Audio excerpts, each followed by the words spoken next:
नमस्कार दोस्तों, the knowledge में आपका स्वागत है। मैं हूं हितेश गिरी गोसाई और आज हम बात करेंगे हमारे देश भारत का ज्योग्राफिकली जन्म कैसे हुआ। आज से करीब 20 करोड़ साल पहले हमारी धरती पर आज के दिखने वाले डिवाइडेड कॉन्टिनेंट्स नहीं थे। उस वक्त सिर्फ एक सुपर कॉन्टिनेंट या महाखंड हुआ करता था जिसे नाम दिया गया पैंजिया, और इसके चारों ओर सिर्फ एक महासागर था जिसका नाम था पैथालासा। और आज के सारे खंड इसी महाखंड पैंजिया में से विखंडित होके बने हैं। ये थियरी देने वाले वैज्ञानिक अल्फ्रेड वेगनर थे और उनका यह भी मानना था कि उसी वक्त उस महाखंड पे रेंगने वाले जीवों का विकास हुआ। दोस्तों, पृथ्वी के गर्भ में लगातार प्लेट्स खिसकती रहती है जिसके चलते धरती पर निरंतर बदलाव होते रहते हैं, लेकिन ये बदलाव लाखों या करोड़ों सालों बाद दिखाई देते हैं। और इन्हीं बदलावों के चलते आज के ये दिखने वाले कॉन्टिनेंट्स का जन्म हुआ और उनके साथ ही हमारे देश भारत का भी। अल्फ्रेड की थियरी के अनुसार प्लेट के सरकने से सबसे पहले पैंजिया सुपर कॉन्टिनेंट के दो भाग हुए, जिसके उत्तरी हिस्से को लारेंसिया और दक्षिणी हिस्से को गोंडवाना लैंड कहा जाता है। और इन दोनों के डिवाइड होने के बाद जो बीच में महासागर का पानी भरा और एक खाड़ी का निर्माण हुआ, उसे वैज्ञानिकों ने टेथिस सागर नाम दिया। पैंजिया में से अलग हुए उत्तरी महाद्वीप लारेंसिया में से आज के एशिया, यूरोप और उत्तर अमेरिका जैसे कॉन्टिनेंट्स बने, जबकि गोंडवाना लैंड में से दक्षिण अमेरिका, अफ्रीका, ऑस्ट्रेलिया और एंटार्क्टिका जैसे कॉन्टिनेंट्स बने।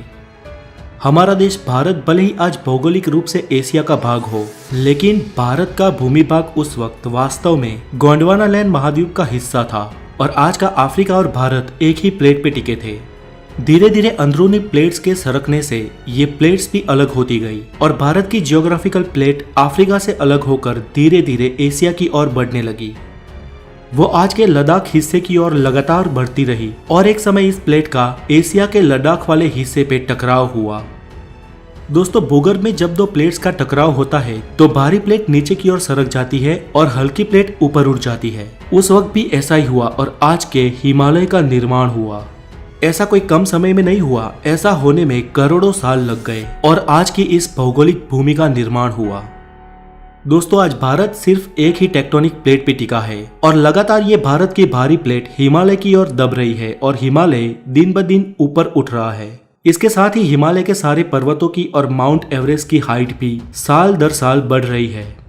दोस्तों, इस थियरी को सिद्ध करने के लिए अल्फ्रेड ने यह भी कहा कि आज के दिखने वाले सारे कॉन्टिनेंट एक दूसरे में फिट होते हैं और आज अगर किसी तरह इन सबको एक किया जाए तो फिर से पैंजिया सुपर कॉन्टिनेंट का निर्माण हो सकता है। चले, ये तो एक संयोग भी हो सकता है, लेकिन अल्फ्रेड ने अलग अलग विस्तार में जाके उस महाखंडों की जीव सृष्टि का और प्राचीन खड़कों के अवशेषों का अवलोकन किया तो ये मालूम हुआ कि विविध अवशेष अलग अलग खंड में एक समान ही थे। इसके साथ ही अल्फ्रेड ने अपनी इस थियरी को सिद्ध करने के लिए कई सारे उदाहरण दिए। फ्रेंड्स, इस प्लेट्स के टकराव से भूकंप और ज्वालामुखी का खतरा रहता है। वैसे भारत में तो कोई खास सक्रिय ज्वालामुखी नहीं है, लेकिन हमारी इस एक प्लेट के सरकने से कभी कभी भूकंप के झटके महसूस होते हैं।